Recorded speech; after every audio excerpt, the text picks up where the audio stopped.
बहुत समय पहले की बात है। एक छोटे से गांव में रामू नाम का ईमानदार और मेहनती किसान रहता था। उसके परिवार में पत्नी और एक बच्चा रहता था। रामू के पास एक छोटा सा खेत का टुकड़ा था जिसमें वह मेहनत करके अपने परिवार का पालन पोषण करता था। ऐसे ही कुछ दिन बीत जाता है। रामू का जैसे तैसे परिवार चलता है।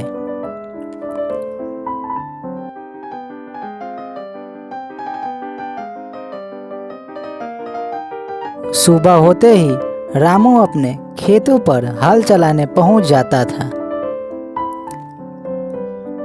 रामू का मानना यह था कि अगर वह बहुत ज़्यादा मेहनत करेगा तभी उसकी फसल बहुत अच्छी होगी। इसलिए रामू अपने खेतों में बहुत मेहनत से काम करता था। हे भगवान, इतनी कड़ी मेहनत करने के बाद भी मेरी फसल अच्छी नहीं होती। पता नहीं मेरे भाग में क्या लिखा है। इतना मेहनत करने के बाद भी मेरी फसल काफी अच्छी नहीं उपज पाती है। क्या मेहनत से भी बड़ा भाग होता है? रामू इतना कहकर अपने खेतों से घर की ओर चला जाता है। तभी रास्ते में रामू का दोस्त सूरज मिलता है। अरे रामू भाई, आप इतना परेशान क्यों दिख रहे हो? क्या तुम्हें कुछ हुआ है क्या? अरे जरा हमें भी बताओ, तुम बहुत परेशान हो, तुम्हें क्या हुआ है? अरे सूरज भैया, मैं हर दिन मेहनत से काम करता हूँ पर मेरे पास कुछ नहीं बचते हैं। मैं जीव जान लगाकर खेतों में मेहनत करता हूँ पर मेरे फसल अच्छी नहीं होते हैं। क्या पता मेरी भाग ही ठीक नहीं लगता है सूरज भैया। लगता है और मेरी किस्मत ही खराब है। अरे रामू, भाग पर इतना निर्भर मत कर। तुम मेहनत करो और एक दिन देखना तुम्हारी फसल जरूर अच्छा होगी। तुम मेरी बात ध्यान रखना। तुम मेहनत करो और देख लेना, जरूर एक दिन ना एक दिन तुम्हारी फसल अच्छी होगी रामू भाई। ठीक है सूरज भैया, मैं आज से और मेहनत करूंगा और हम अपना फसल जरूर एक दिन अच्छा उपजाऊंगा।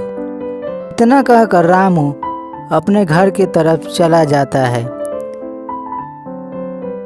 तभी रामू की पत्नी रामू से कहती है, अरे रामू, इस बार भी मेरी फसल अच्छी नहीं हुई।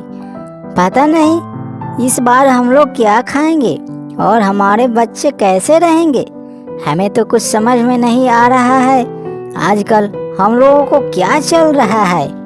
इतना मेहनत करने के बावजूद भी फसल अच्छे नहीं होते हैं। हरिया, मैं हार मानने वाला नहीं हूँ।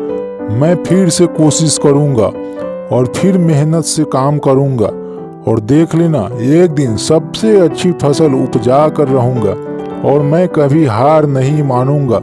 जब तक मेरी फसल अच्छी नहीं होंगी तब तक मैं ऐसे नहीं बैठा रहूंगा। और देख लेना एक दिन जरूर मेरी फसल अच्छी होगी। रामू अपने मन में सोच लिया था, मैं एक दिन अच्छा फसल उपजा कर ही रहूंगा, चाहे जो भी कुछ हो जाए। हार मानने वाला नहीं हूँ। कुछ ही समय रामू मंदिर के पास जाता है और भगवान से प्रार्थना करता है। हे भगवान, तुम मेरी मेहनत को मत ठुकरा, मेरी मेहनत का फल दो। इतना कहकर रामू मंदिर से जाने लगता है। तभी रास्ते में उसे एक साधु मिलता है और साधु उससे बोलता है, अरे बेटा, तुम इतने टेंशन में क्यों हो? तुम्हें क्या परेशानी है? जरा मुझे बताओगे?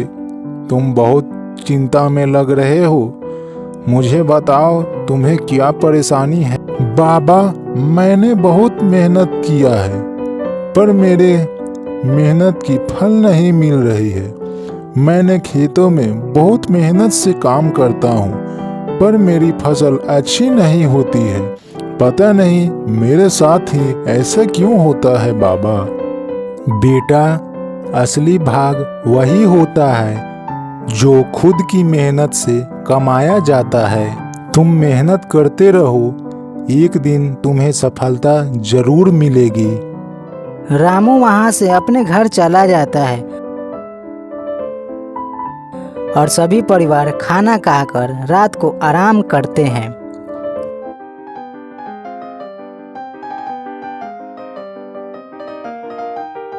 सुबह होते ही रामू फिर से अपने खेतों पर काम के लिए चला जाता है। अब मैं हार कभी नहीं मानूंगा जब तक मेरी सफलता न मिल जाए। मैं मेहनत करता रहूंगा, सफलता एक दिन जरूर मिलेगी। मुझे अपनी मेहनत पे गौरव है। रामू की मन में और हौसला आ जाती है। वह बहुत मेहनत से काम करने लगता है। कुछ समय मेहनत करने के बाद रामू की फसल इस बार काफी अच्छी होती है, जिसे देखकर रामू बहुत खुश होता है। देखो मेरी फसल कैसे लहलहा रही है।